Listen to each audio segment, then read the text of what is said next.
Hello दोस्तों, किसी ने क्या खूब कहा है, वक्त कहता है मैं फिर न आऊँगा।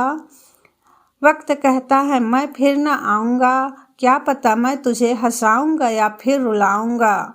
जीना है तो इस पल जी ले, क्योंकि मैं इस पल को अगले पल तक रोक ना पाऊँगा। तो दोस्तों, ये कहानी उन लोगों के लिए है जो अपनी ज़िंदगी में समय का सही तरह से उपयोग नहीं करते हैं। समय का महत्व समझना बेहद जरूरी होता है। जिंदगी में हमें जो हासिल करना होता है वो हमें सही वक्त पर हासिल कर लेना चाहिए, क्योंकि जिंदगी मौके कम और धोखे ज्यादा देती है। समय हाथ से निकलने के बाद केवल हमारे पास पछतावा ही रहता है।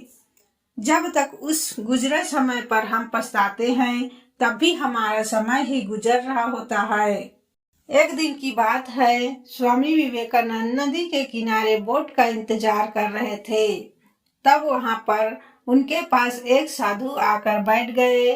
साधु ने स्वामी विवेकानंद से पूछा कि आप यहाँ पर क्यों बैठे हो।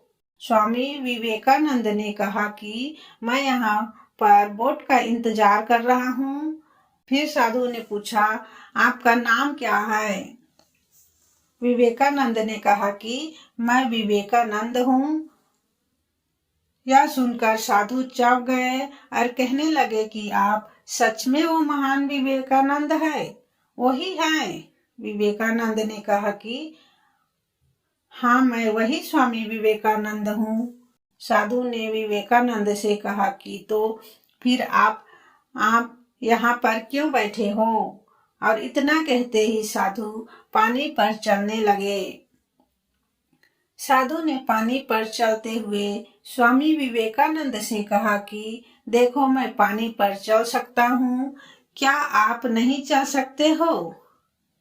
स्वामी विवेकानंद ने उसका उत्तर नहीं दिया। कुछ देर बाद बोट आ गई और स्वामी विवेकानंद ने उस साधु से कहा कि आप भी चलिए मेरे साथ उस पार बोट में। साधु बिना कुछ सोचे तुरंत विवेकानंद के साथ बोट में बैठ गए। स्वामी विवेकानंद ने उस पार पहुंचते ही बोट का भाड़ा दिया, सिर्फ 1 रुपये।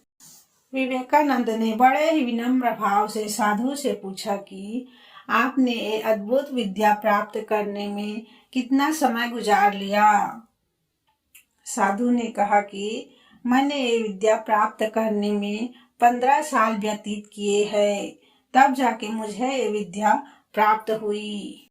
स्वामी विवेकानंद ने साधु से कहा कि आपने जो विद्या प्राप्त की है, उस विद्या के लिए केवल 50 पैसे देकर आप इस पार से उस पार जा सकते हो।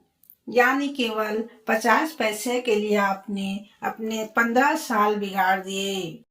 स्वामी विवेकानंद का कहने का तात्पर्य सिर्फ यही था कि हमें समय का सदुपयोग करना चाहिए।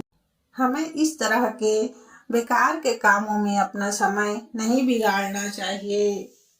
तो दोस्तों, हमारी यह कहानी कैसी लगी, हमें कमेंट बॉक्स के जरिए अपना राय जरूर दें। धन्यवाद दोस्तों।